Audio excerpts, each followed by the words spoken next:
നിങ്ങൾ private nursing കോളേജിൽ LBS ത്രൂവോ അതോ മാനേജ്മെൻറ്റ് കോട്ടയിലോ എങ്ങനെയോ അഡ്മിഷൻ എടുക്കുന്നവരാവട്ടെ, കേരളത്തിൽ ഡൊണേഷൻ വാങ്ങിക്കുന്നത് ഇല്ലീഗലാണ്.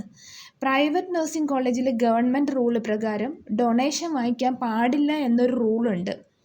പക്ഷേ പ്രാക്ടിക്കൽ റിയാലിറ്റി പ്രകാരം ചില കോളേജസ് അൺഒഫീഷ്യലായിട്ട് കുട്ടികളോട് ഡൊണേഷൻ ചോദിക്കുന്നുണ്ട്. എല്ലായിടത്തും ഇല്ല, കോളേജ് ഡിമാൻഡ് അനുസരിച്ച് ഇത് മാറിക്കൊണ്ടിരിക്കും. അൺഒഫീഷ്യൽ റിയാലിറ്റി എന്ന് പറഞ്ഞാൽ സാധാരണ ഒരു 50,000 to 3 lakh വരെ ഡൊണേഷൻ ഇപ്പോഴും വാങ്ങിക്കുന്ന മാനേജ്മെൻറ്റ്സ് ഉണ്ട്. പക്ഷേ ആക്ച്വലി ഇത് റൂളിന് അഗെയിൻസ്റ്റ് ആണ്.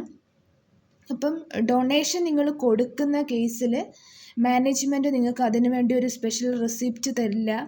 അപ്പോൾ ഇതിന് ലീഗൽ പ്രൊട്ടക്ഷനൊന്നും ഉണ്ടാവില്ല. പിന്നെ നിങ്ങൾക്ക് ഇതിനെപ്പറ്റി എന്തെങ്കിലും കംപ്ലൈൻറ്റ് ചെയ്യാനെങ്കിൽ നിങ്ങളുടെ കയ്യിലൊരു പ്രൂഫ് ഉണ്ടാകില്ല. അപ്പോൾ നിങ്ങൾക്ക് കംപ്ലൈൻറ്റ് ചെയ്യാൻ കഴിയില്ല. അപ്പോൾ ക്ലിയറായി പറയുകയാണെങ്കിൽ ഡൊണേഷൻ എന്ന് പറയുന്നത് കംപ്ലീറ്റ്ലി ഇല്ലീഗലാണ്.